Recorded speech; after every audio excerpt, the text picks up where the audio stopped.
Hi, this is Lea Stabler. This is a redo of the talk that was given at 12 o'clock on May 9th as part of the YWCA Wellness Retreat. Note to self, you got to remember to hit the record button to be able to have a recorded meeting.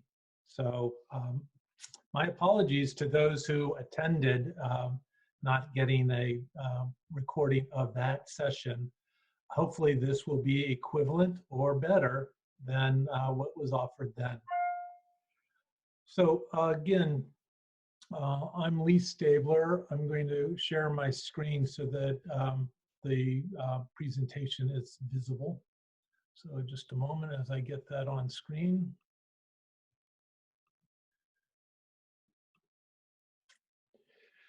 So how to thrive in chaotic times. The focus is how to care for yourself and those I love. This is an offering as part of the YWCA Wellness Retreat. I am going to speak about the tips, tricks, and tools.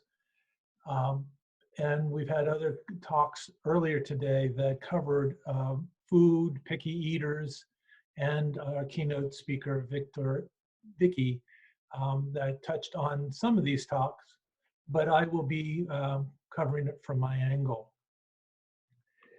The starting point is asking that everyone that listens to this video consider, why are you listening to this video? Why are you here? What is it that brought you to this moment? Part of this is to get you to think about everything that went into bringing you to the here and now, to the presence. Think about the uniqueness of everybody. We were all born on our particular day in our particular hospital to our mom at a particular time. The cells that make up our body then and now are only in us. They're not shared cells with my siblings or others or anybody down the street. Even though we share the same birth date and same birth time on that day, we were still in a physically different spot.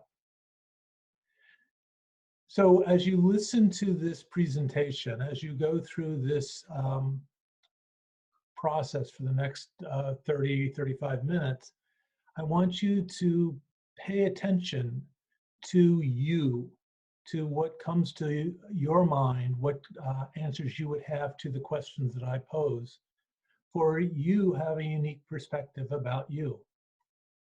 Let's start with having you look at or consider how you feel right now. What do you notice about your breathing? How deep into the chest are those breaths going? How far in back of the throat are you taking the breaths? What about the exhales? Do you notice how those are coming? The deeper the breath, the more the signal to the body that you've got this, you're in control. The shallower the breath means be ready, something's happening, be on alert. Being conscious of where your breath is one way that you get to manage your interaction with the things around you. These interactions are important because our flexibility, our resiliency, our ability to deal with changes, ability to deal with chaos has to do with how calm and how connected we are to ourselves. Breathing is one tool into that. Now think about what it's been like for you for the last 6 to 8 weeks as the stay-at-home directives were put into place. What's that been like for you? Has that been different? Have you had to stay at home? Are you some of the essential workers that have had to go to the office, to the work, to do your job on site? That is a different experience and place than those who have been forced to stay at home with kids, stay at home with spouse or significant other, with pets. Maybe they were the ones that were directed to stay at home because you already worked at home. Those listening to this, those that were on the talk today, have a range of experiences. Not everybody is dealing with or experiencing this in the same way. So notice yours. What is your experience? Okay, I'm going to change course a little bit here. I want you to now envision, remember your favorite vacation experience. And if you don't have or didn't have a favorite vacation experience, where's the one that you want to have? Is there a favorite destination that you've yet to go? Transport yourself there. Start thinking about, what was that? Where was it? Who were you with? What are the smells? What are the sounds? Is there a breeze blowing? Sipping some drink under a cabana somewhere? Standing on the edge of a cliff, waiting to drop off on a zip line somewhere? What is that favorite experience, and how does that feel in your body? What's going on? Is it, wanting to move because of the dance? You want to go dancing again.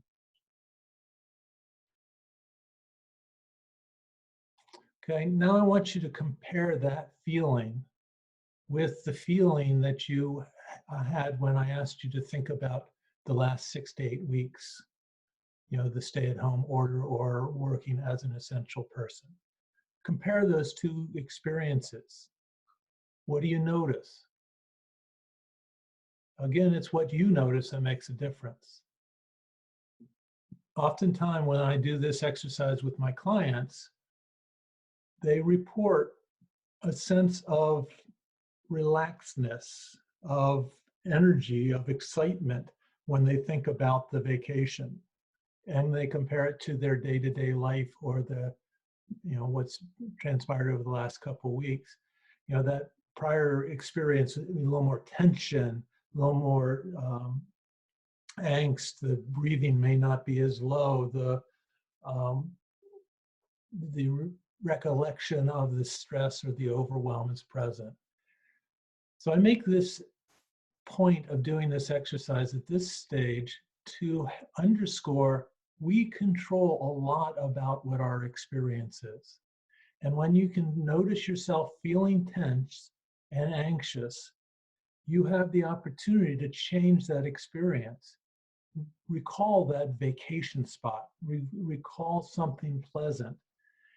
It is a way that you can manage yourself to get yourself back into that centered, grounded spot where you can start seeing possibilities.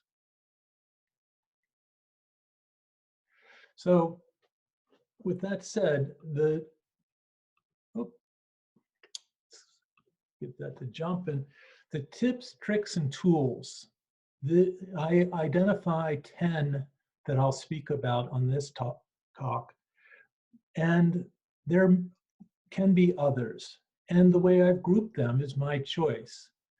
The point is that in our hectic life, or when chaos is happening, there are many things going on, and each of us deal with the variety differently.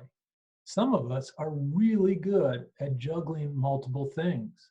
Women, as a generality, are always juggling things. They're taking care of their children, their parents, their significant other, themselves, their family, their community, their religious groups, social activities, friends.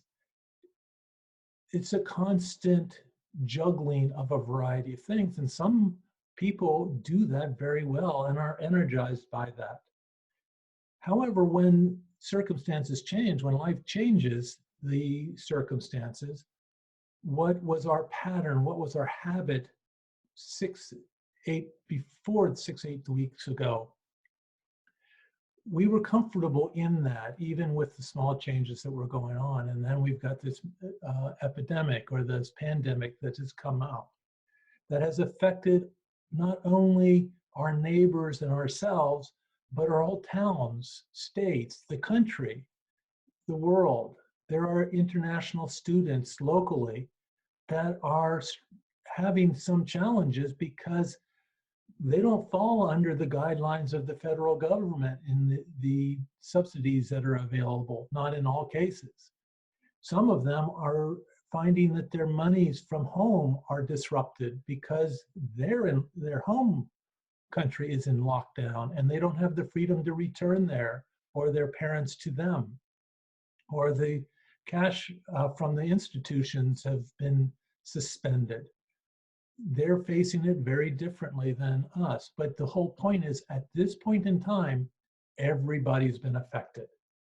This is a worldwide phenomenon. It is unprecedented. Very few times has the world been fully affected by things. Now, with that said, being the world fully affected, it also means that it's a time where the experience is amplified. It's a bigger impact to us. We can notice things more clearly because of the significance, because of the potential threat to life that this virus has with individuals. As we learn more information, we're learning how to put this into frame. But as this started, it was big, it was huge, and it rocked everybody. It's important to take advantage of that experience, that feeling, that emotion, the stress, the overwhelm, whatever you felt, so that when we get into the smaller circumstances in the future, when we're back to more normal and there are changes that happen, you'll be able to start noticing what stress looks and feels like for yourself. With that knowledge, you then are in position to do something. These tips, tricks, and tools are geared to helping you down that path. For the tips, these are focused at giving you the energy, the foundation, the gas, whatever you want to call it, the reservoir to give, to do, to live. And they're focused on the body. Drinking water is a key element to life. Our bodies are predominantly liquid, predominantly water. And as such, it is a source for energy. It is a source for living. It is a source for expelling things. It is the foundation of our blood to move things through our body in and out. Drinking enough water is key. And Vicki spoke about it in her talk, and Michelle referenced it as well. Without sufficient water, we lose focus, we lose energy, we lose the ability for our body systems to work. The recommendation is to take your body weight and cut it in half. That number, I'm 200 pounds, cut it in half, it's 100 pounds. Take that number and it represents the number of ounces for me to drink in a day. That's a lot of water to drink. Most of us do not approach that volume of water. To shift and drink enough of that will take some time and take some transition. It also means our body's going to get used to it. We're going to want to go to the bathroom frequently to pee, to get rid of that excess. The body's saying, got more than I need, thank you. But if you stay with it over some time, your body will adjust and hang on to more of that liquid, and you won't have to go to the bathroom as frequently. The point is, your body will adjust, and if you keep yourself hydrated at that level, your energy will be at maximum. Your body processes can get rid of the toxins easier. it can bring in oxygen easier. Everything will work better. And again, it'll be optimal. Eating, same thing.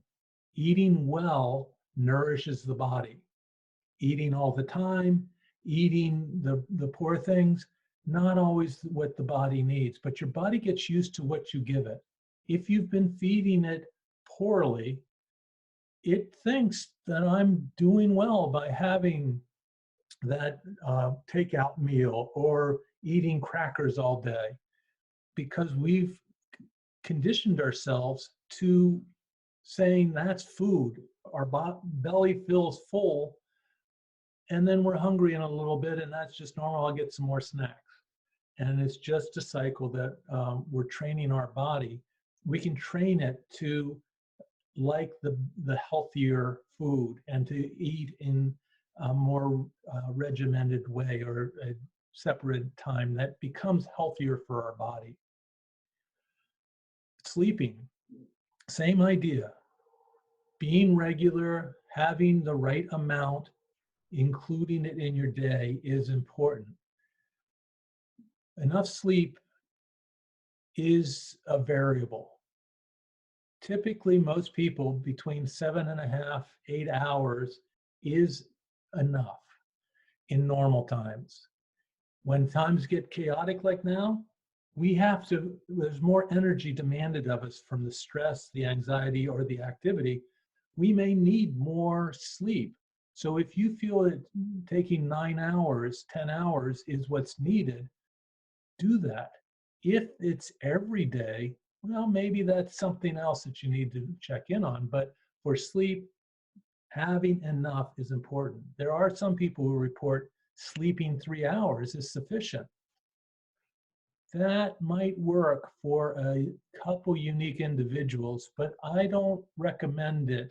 It is not enough on a regular basis for most people. So pick a time to go to bed, be consistent. Pick a time to wake up, be consistent.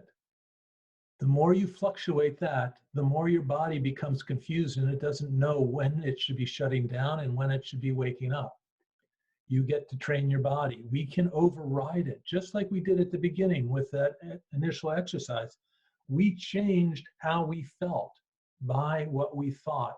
And we can override our system. Our body will listen to our mind if we direct it to do so. And so in each of these cases, the eating, the drinking, the sleeping, same things there. Movement, call it exercise, call it just being out of your seat and changing your body position is important. Staying in one position the whole day long does not serve your body. And you need your body for other parts that I'm going to talk about. It is an integral part for making decisions that are beneficial for you. So think about ways to move and incorporate that in your life. The other part about movement is that our bodies store stress, they store experiences, and they store it in the muscles. I'll say it's in the muscles. There may be, we'll find out sometime later that something else that is actually the experience of it, but we're going to talk about it like that. Our mind knows that it'll keep a memory, but it wants to store that feeling somewhere because our minds are not the place that we feel things typically. So we put it in our body somewhere. When we move, we start finding those crooks and creaks and tension spots. And as we start rotating the arm, we start realizing, oh man, that, chopping wood yesterday or mowing the lawn or hoeing, I'm feeling that today. But once you start moving it, then you find the looseness, the relaxedness that comes back. You've got energy flowing again. And when you've got something stressful or you've got a memory that was, my boss calls me into the office, and oftentimes that unexpectedly that creates some tension, and I might hang on to that tension, and he just yelled at me, and I leave the office all tense, ready to and going to work. That fight and flight we're storing those memories of that in our body. So taking time when we're out of that stressful situation to stretch out, to move. Dalen took us through some yoga exercises in her talk, and I encourage you to go to the recording and listen to that, or to some other practice of movement, just to get your body into a different position and place. I was a triathlete and a runner. That's doing the same activity in one direction for a long period of time. I could do it well. I enjoyed doing it. And I found that the muscles worked well in that direction. But when I needed to do lateral motion or go pick up something, I found I was stiff or out of shape in that direction. So, whatever it is, find an alternative way to move so that you're loosening yourself up. These are foundational pieces for just tuning your body to be its optimal to serve you in everything else. The second area is the tips and tricks. And I asked people to, as they listened to this part of the talk, to note down in the chat items that were of tips that they've learned or used for others, strategies for dealing with chaos to share with others.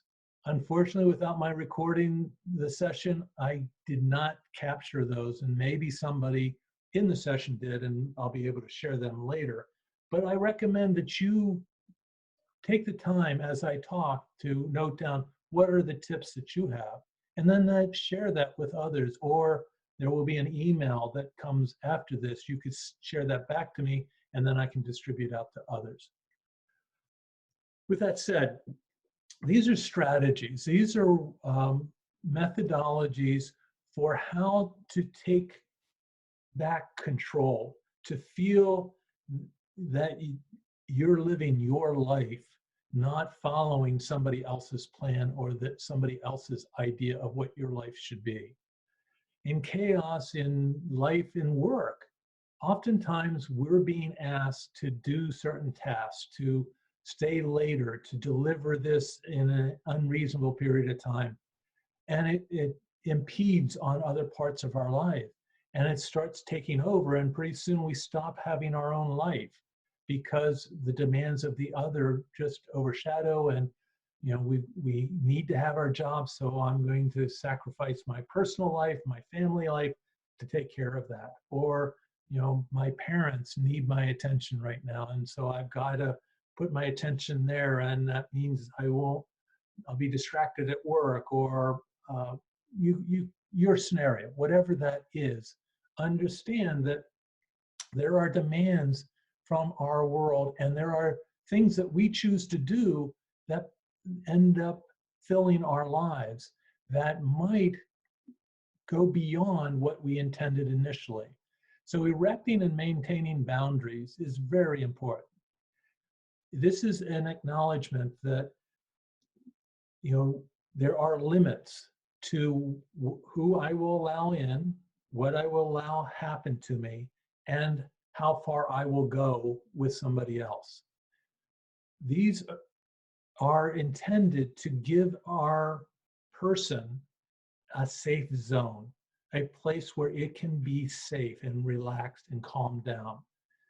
In our homes, with the stay-at-home order, we end up finding that having space to ourselves is difficult. And because it wasn't designed for my kids and my significant other and myself to all be at home, one taking classes, one working with the boss, another working on the memoir that they've been wanting to type. And so the space that we're used to before this COVID happened, and there was a school for the kids to go to and an office for me to work in, and my spouse had their office at home, all of a sudden everybody's in on top of each other, and it's just tighter. it can create its own tension. So being clear about, in this space, what is my spot?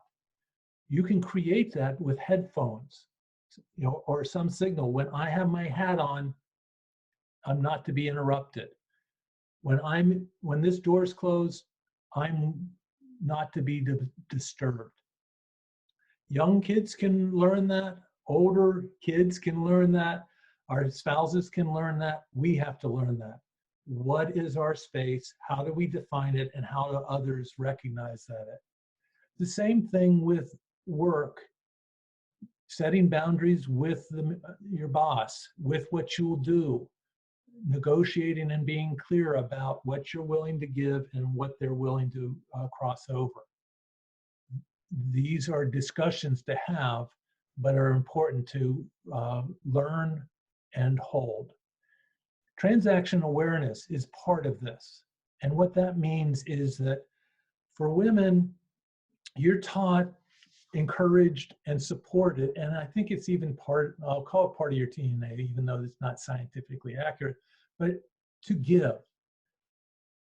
To love is to give. I am going to give and take care of each of the different people and places in my life. My children, my spouse, my parents, my brothers and sisters, my neighbors, my community, my church, you name it. The idea is I need to give. I'm not doing well if I'm not giving. Being miserly about giving is the opposite of what women oftentimes are encouraged. So in transaction awareness, it's a matter of, it's not stop giving, but be alert to how you're giving, to whom you're giving. In what way is that serving you? Giving to somebody is rewarding. It feels good and it is supportive of them in the right amount. So it's being aware as I'm giving, how's my reservoir? How are my reserves? As I'm giving, do I have it to give? It's pretty easy to see if I've given too much, because all of a sudden there's an irritation that comes in with, as I give you this dinner, here, I made this special dinner for you. There's this edge that's in there that, you've given too much. It is now a sacrifice that you're doing, but it's under the guise of I'm giving. I must be a good person. Look, I'm giving that. But you're giving it from an empty soul. We're talking about being able to maintain your reservoir so that you can give from the heart. So return to those tips that I gave and make sure that you're sleeping, you're eating, you're drinking water, and you're moving so that you are charging your body so you have a reservoir. Then as you're doling some of this out to others, you're paying attention to how is that serving you? Is it adding support to this reservoir, or is it all outbound? So taking care of elderly parents can be a lot of outbound support and not expect a whole lot back, because depending on their age, they may not be that responsive. And an Alzheimer patient can be very taxing to be giving. So you want to make sure you're building those reserves up in other spots so that you can give there in the way that you want, that you feel good about. So transaction awareness is very important to make sure you're getting as much or more than what you're giving in some way. Shared responsibility is linked to this as well, and shared responsibility fits into the category of you don't have to do it all on your own. Type A personalities is the premise that I'm the only one that can do this as well, as better than anybody else, and I might as well do it myself because I can control the result and the outcome. When we get into situations like this happened with COVID and we're on top of each other, the whole model's blown out of the water, because what we could do before, where things got divided up and all the energy wasn't in the same spot, our ability to control everything and make sure the outcome is just right is more complicated. It's more complex. It's not that you can't get to that point, but in the initial change, what worked before isn't going to work now. And why not share the responsibility? Why not have other people join you in whatever you're doing? So oftentimes women are the providing the food, cooking, thinking of the recipes and the like. All right, that's fine. How are other people handling the household? Does that also mean that you're taking care of the cleaning? And are you the one that is going around making sure people are doing their jobs? Other people don't have to be responsible if they aren't held to be responsible. Meaning, if those dishes aren't clean and they aren't clean to your specification, that you don't jump in and do it. You get to look at, say, does it have to be cleaned my way, or just clean is good enough at this time? And with time, we can adjust the quality. But are you doing it, and how are you doing it? This is back to transaction awareness. If people aren't going to do their jobs and you're going to be the cook, well, maybe we'll just do hot dogs and baked beans, you know, the minimum. And that's not a good meal, but you ratchet back what you provide, and you don't start giving those extraordinary 3-course meals that are very special until others are showing that you will get something back for it, that you don't have to do it all. So those are examples. And again, reminder, everybody's different. Our way of looking at life is different. So the examples I'm using do not have to be what you do. And you may need to do it more or adjust it, but find that combination that works for you and be aware of these 3 different strategies that you can employ. So you got the strategies and you've got your body fully charged. You need to monitor. The odometer in your car is a way of monitoring your speed. The stethoscope and the heart monitor is a way of judging how's your heart doing. Monitoring your health is, you know, more than just what does the doctor say you need to do, and the temperature and the height and, you know, the x-rays. That's one way of monitoring your health. The other is listening to your body, working from the standpoint of something just doesn't feel right. And, you know, it may not be an ache that you can associate with, oh, that was from gardening yesterday, or I lifted this package the other day and that's why I'm feeling the way I am. It might be something else, but it's noticing something's different. Noticing if you're tired, that might be, if you go back to those tips, it may be one of those 4 areas that you haven't been paying attention to. You may not be drinking enough water, but if you're hitting all of those and you're still tired, it could be something else. Thinking takes extra energy. Being tired when you're faced with a new challenge, it's normal to feel tired. Getting up and moving a little bit could be enough to correct it and let you set back down and focus again. You know, walk out to the mailbox and back, and that might be enough to release that fatigue to go back at that question. Use the body to guide you as to what's going on, and use these other tools to judge where are you and what the cause could be. It could be stress. Stress will make you tired. And if you've got everything else in place, maybe you look at the strategies and see, oh, somebody's stepped over my boundary. I've got to reestablish that. All of those are, you know, again, what I mean about monitoring. Daily practice. This is the teaching for your body that it is okay to relax, to calm down. A daily practice in this idea is something quiet that is meditation is oftentimes referred to, reading something spiritual, religious, doing journaling, reading somebody else's work.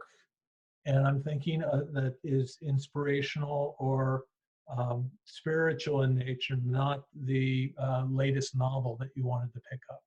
The daily practice is telling your body for at least these 5, 10, 15 minutes, I meditate for 30 minutes, whatever that is, you're letting your body know it's okay to relax. At this point in this time, relax. You can do this in 2 to 3 minutes, 5 minutes. If you do it regularly from day to day, it helps your body by signaling, I'm not in a stressful situation. I'm not being threatened. I'm safe. Slow down. So we have that. The other is decision making. Decision making is challenging in times of chaos. At this stage of the game, the reports of COVID and the medical condition are too much.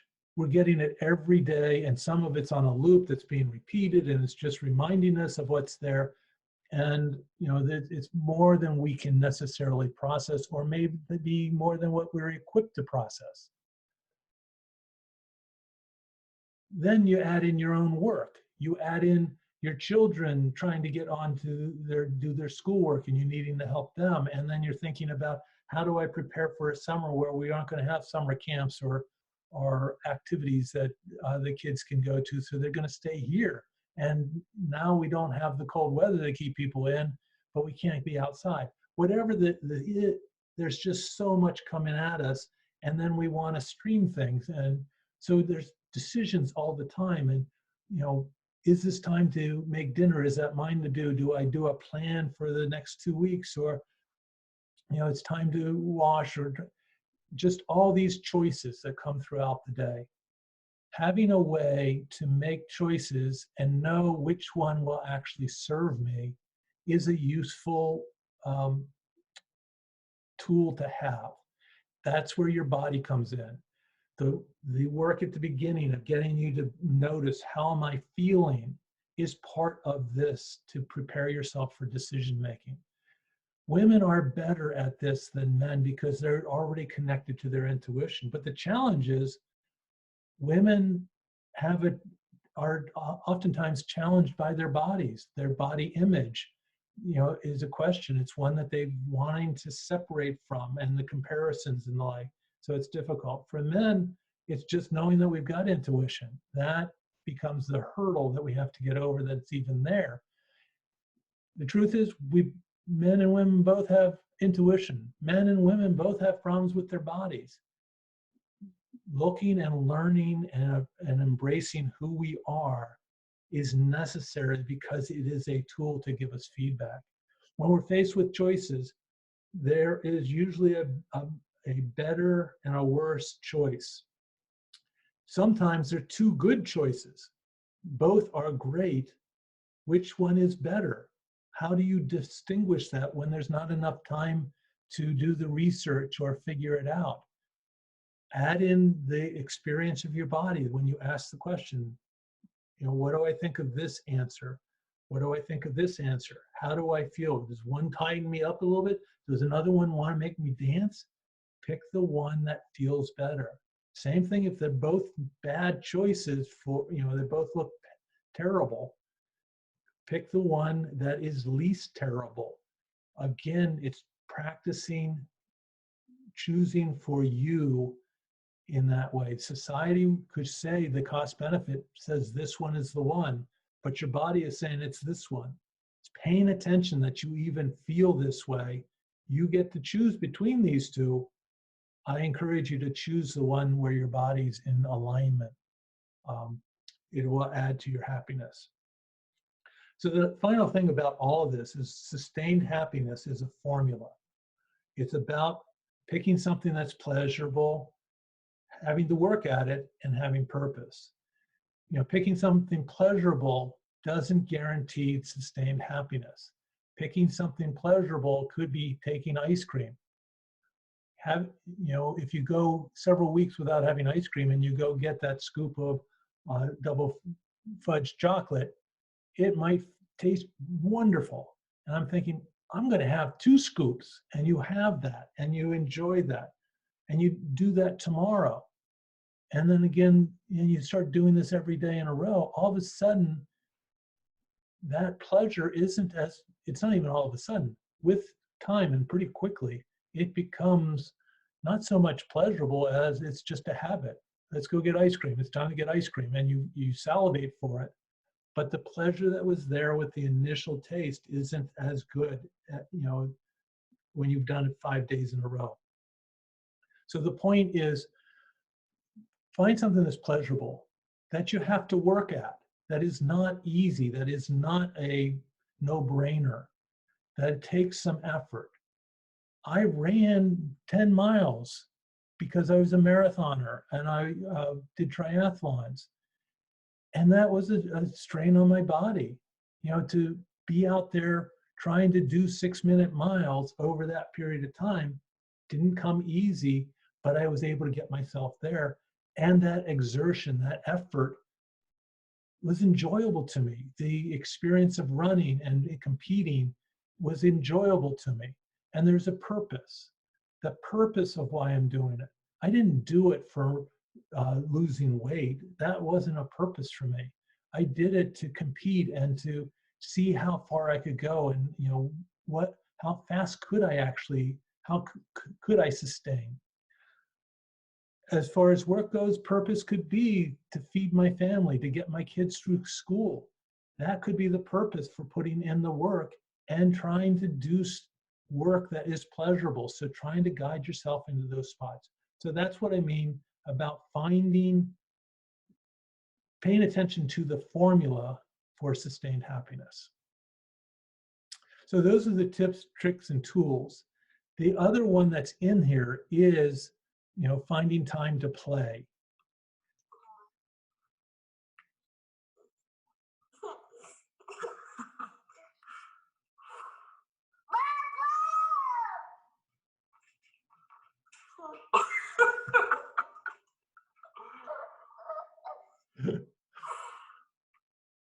So that is